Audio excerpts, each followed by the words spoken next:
Hello dear students. Today we will be discuss about the Council of Ministers. हम जो generally आपके जो union executives के बारे में स्टडी कर रहे हैं यहाँ पर जो हमारा जो डिफरेंट जो हमने जो देखा आपके प्रेसिडेंट, वाइस प्रेसिडेंट, देन आपके प्राइम मिनिस्टर। अब उसी का जो मिनिस्टर्स में एक जो पार्ट आता है आपका जो काउंसिल ऑफ मिनिस्टर्स।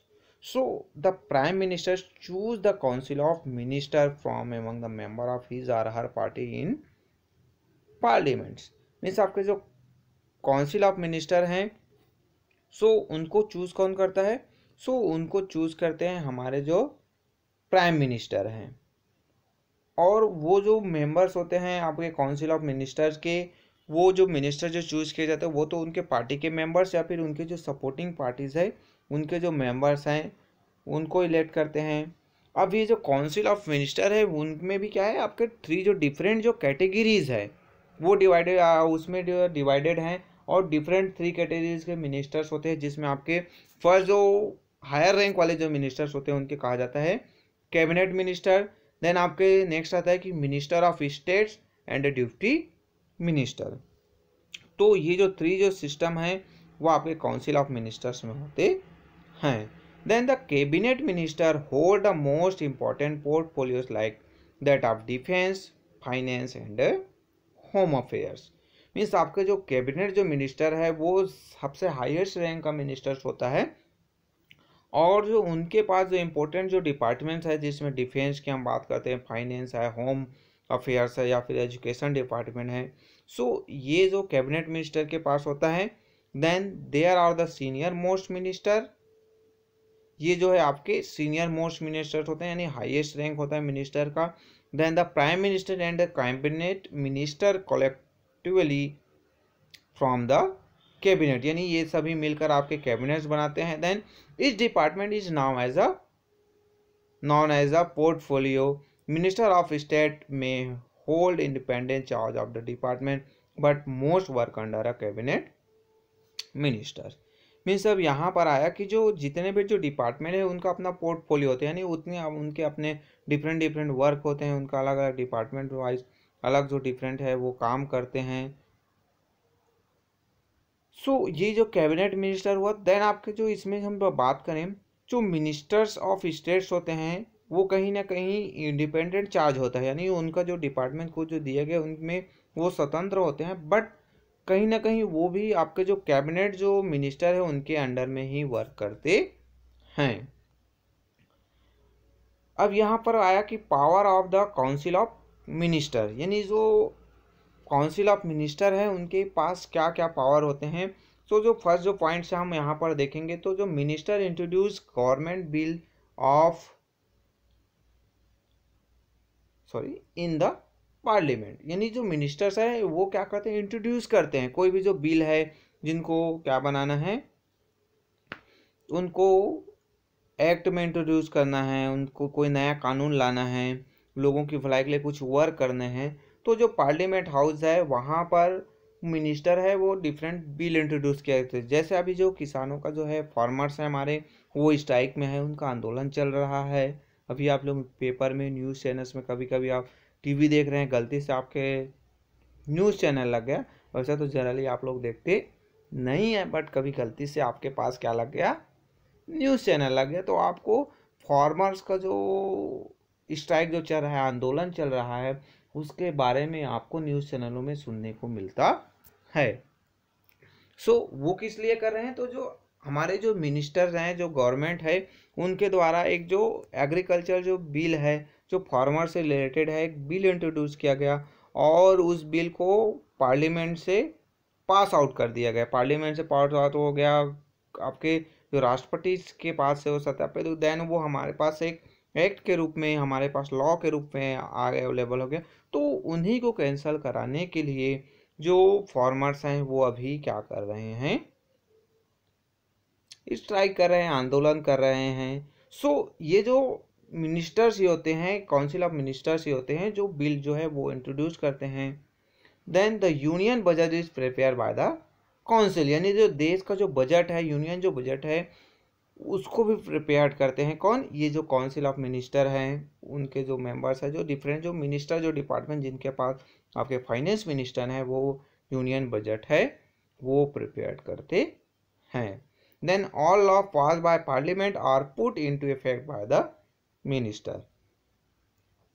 जो भी आपके जो पार्लियामेंट में लॉ जो पास किए जाते हैं वो कहीं ना कहीं मिनिस्टर्स के द्वारा इंट्रोड्यूस किए जाते हैं और आगे उनको भी कैरी फॉरवर्ड करना है, उसको लागू करवाना है, तो कहीं ना कहीं इसमें भी मिनिस्टर की रिस्पॉन्सिबिलिटी होती है। सो ये आपके पावर है काउंसिल ऑफ मिनिस्टर के। देन कलेक्टिव रिस्पॉन्सिबिलिटी की बात है, यानी जो एक सामूहिक जो जवाबदारी है, कलेक्टिव रिस्पॉन्सिबिलिटी की हम बात करते हैं। So in the Indian democracy the minister are collectively responsible to the Lok Sabha as the Lok Sabha representative the people of India. Means collective responsibility की बात है कि जो हम बात करते हैं, जो यहाँ पर जो मिनिस्टर जितने भी हैं और जो हमारे, चाहे वो हम कैबिनेट मिनिस्टर की बात करें या फिर हम प्राइम मिनिस्टर की बात करते हैं या फिर आपके जो अदर जो डिप्टी जो मिनिस्टर है या फिर स्टेट जो मिनिस्टर है, उनकी हम कोई भी किसी की हम डिस्कस करें, सो वो जो पार्लियामेंट में जो लोकसभा है उसके जो रिप्रेजेंटेटिव होते हैं और जो पीपल ऑफ इंडिया है वो इनको इलेक्ट करके भेजते हैं, तो उनकी कलेक्टिवली रिस्पॉन्सिबिलिटी होती है। So if and when the Lok Sabha pass a no confident motion, it is not just the prime minister but also all the minister who will have to resign। Means no confident motions की बात है तो इसके बारे में आपने already previous classes है वहाँ पर स्टडी किया हुआ है कि अगर गवर्नमेंट है वो प्रॉपर मेजॉरिटी में नहीं है, सो ऐसे सिचुएशन में क्या होता है कि प्राइम मिनिस्टर को अपने पोस्ट पे रिजाइन देना पड़ेगा। देन उसके साथ ही साथ जो जितने भी मिनिस्टर जो अपॉइंट हुए हैं उनको भी अपना जो रेजिग्नेशन लेटर है वो उनको देना पड़ेगा। जैसे हम हमारे पास 545 की हम बात करते हैं, सो यहाँ पर 273 जो मेंबर्स हैं वो मेजॉरिटी के लिए होने चाहिए, यानी 273 से जितने भी ज़्यादा होंगे तो वो आपके क्या हो जाएंगे, गवर्नमेंट है वो मेजॉरिटी में रहेगी। But in situation no confident motion pass हुआ और आपके गवर्नमेंट के पास 270 मेंबर्स ही हुए, तो ऐसी स्थिति में जो पीएम हैं यानी जो हमारे प्राइम मिनिस्टर हैं उनको रिज़ाइन देना पड़ेगा, साथ ही साथ उनके जितने भी काउंसिल ऑफ मिनिस्टर्स के मेंबर्स हैं जो मिनिस्टर हैं उनको भी रिज़ाइन देना होगा। So this is now as the principle of collectively responsible, यानी जो ये जो है कलेक्टिव जो रिस्पॉन्सिबल है इसी को कहा जाता है, यानी उनके जो पार्टी है वो गवर्नमेंट में नहीं रह सकता, गवर्नमेंट नहीं फॉर्मेशन कर सकता क्योंकि उनके पास क्लियर मेजॉरिटी के जो नंबर्स हैं वो नहीं है, मेंबर्स जितने होने चाहिए उनके पास नहीं है। When a minister resign, the prime minister has no need to resign, but if the prime minister quit, the entire council of minister will have to resign। अब यहाँ पर कलेक्टिवली जो रिस्पॉन्सिबिलिटी है उसमें एक चीज़ आता है कि जो मिनिस्टर कोई पर्टिकुलर एक जो मिनिस्टर है, जैसे हेल्थ जो मिनिस्टर है वो क्या कर दिया, रिज़ाइन कर दिया, तो वहाँ पर ये ज़रूरी नहीं है कि वहाँ पर आपके प्राइम मिनिस्टर भी रिज़ाइन करें। बट अगर प्राइम मिनिस्टर रिजाइन कर दिया तो जितने भी काउंसिल ऑफ मिनिस्टर है, चाहे वो हेल्थ मिनिस्टर हो, चाहे वो एजुकेशन मिनिस्टर हो, चाहे वो डिफेंस मिनिस्टर है, सभी को रिजाइन करना पड़ेगा। सो ये आपका होता है क्या, कलेक्टिवली रिस्पॉन्सिबिलिटी।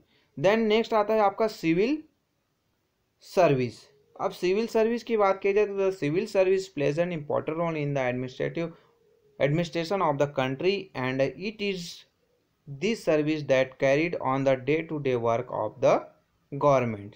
यानी जो सिविल सर्विस की हम बात करते हैं, डिफरेंट जो ऑफिसर्स होते हैं जो डिफरेंट एग्ज़ाम से इलेक्ट होकर आते हैं, चुन कर आते हैं, उनको अपॉइंट किया जाता है, तो वो जो है डे टू डे वर्क जो है करवाने में इनका जो मेन जो रोल होता है, जैसे आईएएस की हम बात करते हैं, जो हमारे यहाँ जो कलेक्टर हम जो देखते हैं, सो ये सिविल सर्विस के ऑफिसर्स होते हैं। These officials are known as a civil servant. The civil service consists of member of Indian Administrative Service, the Indian Police Service, the Indian Foreign Service, etc. Means अब यहाँ पर जो देखेंगे civil service जो officers है उनका जो main जो होता है कि वो क्या करते हैं, carry day to day work, यानी जो पार्लियामेंट के द्वारा कोई एक्ट जो इंट्रोड्यूस कर दिया गया, तो उनको वर्किंग कंडीशन में पास लाना है, उनको वर्क करवाना है, ये सब जो काम है वो सिविल सर्विस के जो सर्वेंट है वो करते हैं, जिसमें जनरली आपके जो आईएएस और आईपीएस पुलिस डिपार्टमेंट से रिलेटेड है। Then Indian foreign service IFS, जो हमारे जो फॉरेस्ट में भी इंडिया के जो ऑफिस है वहाँ पर जो ऑफिसर्स होते हैं वो आईएफएस से इलेक्ट होके आते हैं। सो ये हो गया आपके सिविल सर्विस। सो ये आपके जो मेन चैप्टर है वो यहाँ पर ओवर होता है। यहाँ पर आपको एक जो चीज़ बताया गया आरटीआई से related right to information act कहा गया है। सो इसको बेहतर तरीके से इस जो केस स्टडी में बताया गया है, सो हम इसको जो नेक्स्ट जो क्लास है वहाँ पर स्टडी करेंगे, नेक्स्ट वीडियो है उसमें आप देखेंगे। So okay, thank you.